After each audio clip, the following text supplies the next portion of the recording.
যেভাবে weather change হচ্ছে তাই ঠান্ডা লাগাটা এখন সকলের বাড়িতেই, তাই মুখে স্বাদও নেই। এই রেসিপিটা একবার বাড়িতে বানিয়ে দেখতে পারেন, অনায়াসে এক থালা ভাত খেয়ে নিতে পারবেন। তাহলে চলুন দেখে নেওয়া যাক রেসিপিটা কিভাবে তৈরি করতে হবে।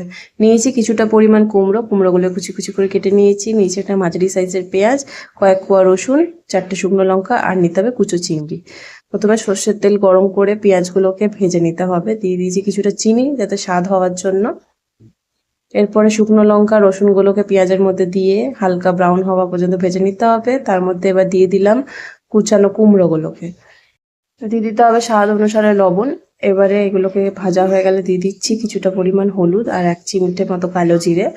এটাকে এবারে নাড়িয়ে চাড়িয়ে নিয়ে দিয়ে দিলাম কুচানো চিংড়িগুলো। এবারে চিংড়িটাকে দিয়ে 5 থেকে 7 মিনিট এটাকে ভেজে নিতে হবে। এর মধ্যে এবার দিয়ে দিলাম স্বাদ অনুসারে চিনি।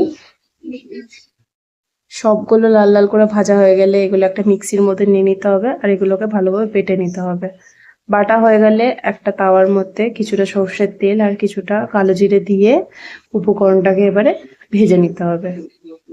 5 থেকে 6 মিনিট ভাজতে হবে। ভাজলেই বেশ একটু থকথকানি হয়ে যাবে আর একটু লালচে হয়ে যাবে। ব্যাস রেডি আমাদের ভর্তা।